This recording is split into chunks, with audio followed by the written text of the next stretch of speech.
दोस्तों, जटायु और भगवान श्री राम के बारे में रामायण में भी कई बार हमें जिक्र मिलता है। त्रेता युग में जब भगवान श्री राम को अपने पिता द्वारा वनवास का आदेश मिला था, तब पंचवटी में भगवान श्री राम की पक्षीराज जटायु से मुलाकात हुई थी। पक्षीराज जटायु माता सीता को अपनी पुत्री के समान मानते थे। दरअसल जब रावण माता सीता को हरण करके ले जा रहा था, तब जटायु ने ही लंकापति रावण को सीता माता की रक्षा के लिए युद्ध किया था। वही जटायु जिन्होंने अपने पंखों से रावण को बहुत चोट पहुंचाई थी। रावण के शरीर को जटायु ने लहूलुहान कर दिया था। इस संघर्ष में जटायु ने अपने प्राणों की आहुति दी थी। छत्तीसगढ़ के दंडकारण्य में गिद्धराज जटायु का मंदिर है। यह वह स्थान है जब सीता का अपहरण कर रावण पुष्पक विमान से लंका जा रहा था, तो सबसे पहले जटायु ने ही रावण को रोका था। राम की राह में जटायु पहले शहीद थे। राम कथा में प्रसंग आता है जब जटायु के भाई संपाति ने कहा कि मेरे पंख कमजोर हैं, मगर आंख दूर की चीजें देख सकती हैं, इसीलिए मैं सीता जी को अशोक वाटिका में बैठी देख रहा हूं। इसलिए लोग इन्हें साक्षात जटायु के वंशज मान रहे हैं। दोस्तों, अयोध्या नगरी के अंदर ही भगवान श्री राम का जन्म हुआ था, जिसका जिक्र वाल्मीकि की रामायण में भी है। सालों तक चले राम राज्य के बाद जब श्री राम ने जल समाधि ले ली, तो अयोध्या नगरी सूनी हो गई। पौराणिक मान्यताओं के अनुसार उज्जैनी के राजा विक्रमादित्य जब यहां आखेट करने आए, तो उन्हें उजाड़ भूमि पर कुछ चमत्कार दिखाई देने लगे। खोज की तो पता चला कि यह श्रीराम की जन्मभूमि है। इसके बाद उन्होंने यहां श्रीराम के भव्य मंदिर का निर्माण कराया, जिसमें काले रंग की कसौटी पत्थर वाले 84 स्तंभ थे। समय समय पर यहां राजाओं ने मंदिर की देखभाल की, लेकिन 14वीं शताब्दी में जब भारत में मुगलों का शासन हुआ, तो श्रीराम जन्मभूमि को नष्ट कर वहां बाबरी मस्जिद बना दी गई। 1525 में राम जन्मभूमि मंदिर को बाबर के सेनापति मीर बांकी ने ध्वस्त करवाया था।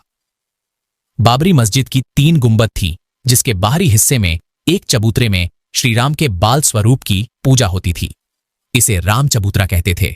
लेकिन 1950 में बाबरी मस्जिद के मुख्य गुंबद के ठीक नीचे वही मूर्ति निकली जो सदियों से राम चबूतरे पर विराजमान थी।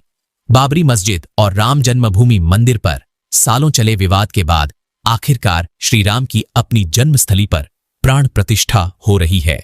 अब एक सवाल यह है कि आखिर अयोध्या में भगवान श्रीराम की मूर्ति बनाने के लिए नेपाल से 2 विशाल पत्थरों को लाया गया था। इन पत्थरों को लाने के बाद आखिर क्यों उन पत्थरों से मूर्ति नहीं बनाई गई? ऐसी क्या वजह थी कि नेपाल के उन 2 पत्थरों की जगह दूसरे पत्थरों का इस्तेमाल किया गया?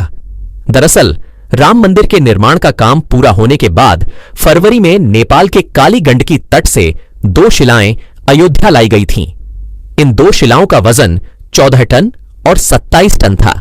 शुरुआत में इन शिलाओं से राम मूर्ति बनाए जाने की बात सामने आई, लेकिन बाद में पता चला कि इन शिलाओं को राम मूर्ति बनाने के लिए उचित नहीं पाया गया।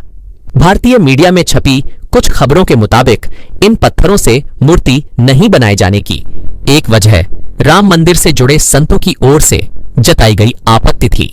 खबरों के मुताबिक कुछ संतों का मानना था कि इन पत्थरों को मूर्ति निर्माण में इस्तेमाल नहीं कर सकते, क्योंकि कालिंदी की चट्टानों को तोड़ा नहीं जाना चाहिए, क्योंकि वे शालिग्राम के बराबर हैं। हालांकि अयोध्या पहुंचे नेपाली प्रतिनिधियों के मुताबिक इन शिलाओं की तकनीकी जांच के बाद मूर्तिकारों ने कहा कि ऐसी शिला से मूर्ति तराशना संभव नहीं है। इसके बाद दूसरे पत्थरों से मूर्तियां बनाई गई। नेपाली प्रतिनिधियों के मुताबिक 27 टन वजनी शिला पर मूर्ति तराशने की कोशिश की गई थी, क्योंकि 74 टन वजनी शिला को शालिग्राम माना गया। लेकिन 27 टन वाली शिला भी उपयुक्त न पाए जाने के बाद दोनों शिलाओं को राम मंदिर निर्माण स्थल के पास रखा गया है। भारतीय मीडिया के मुताबिक राम मंदिर के गर्भगृह में रखने के लिए देश की अलग अलग जगहों से लाए गए पत्थरों से 3 मूर्तियां बनाई गई हैं। इनमें से सबसे अच्छी मूर्ति का चयन कर उसे गर्भगृह में स्थापित किया जाएगा। दोस्तों, अयोध्या में दुनिया का सबसे बड़ा विशाल मंदिर बन रहा है। लोग बेसब्री से इंतजार कर रहे हैं राम मंदिर के लिए। कुल 67 एकड़ जमीन है, जिसे 2 एकड़ में मंदिर बन रहा है। पहले मंदिर के मुख्य शिखर की ऊंचाई 128 फीट थी, अब यह 161 फीट हो गई। 3 की जगह 5 गुंबद और एक मुख्य शिखर होगा। वैसे तो साल 2020 में ही काम शुरू कर दिया गया था। प्रधानमंत्री नरेंद्र मोदी ने 5 अगस्त 2020 को अयोध्या में राम मंदिर की आधारशिला रखी थी। साल 1994 में बाबरी मस्जिद को ढहा दिया गया था, जिसके बाद हिंदू पक्ष और मुस्लिम पक्ष के बीच इलाहाबाद हाई कोर्ट से लेकर सुप्रीम कोर्ट तक लंबी कानूनी लड़ाई चली। इसके बाद नवंबर 2019 में ऐतिहासिक फैसला सुनाया और आदेश दिया कि अयोध्या में विवादित जमीन पर मंदिर बनाया जाए। इस फैसले में यह भी शामिल था कि केंद्र सरकार मस्जिद के निर्माण के लिए सुन्नी वक्फ बोर्ड की 5 एकड़ वैकल्पिक जमीन उपलब्ध कराए। अब बात करते हैं बंदरों के बारे में। साधारण बंदर आपने बहुत देखे होंगे, मगर आपने लंगूरी बंदर बहुत कम देखे होंगे, जो कि अयोध्या में हजारों की संख्या में दिखाई पड़ रहे हैं। इन्हें देखकर बताया जा रहा है कि मंदिर को देखने के लिए हनुमान जी की सेना भी अयोध्या में प्रभु श्री राम के दर्शन करने पहुंच गई है, क्योंकि बंदर हनुमान जी का दूसरा रूप माने जाते हैं।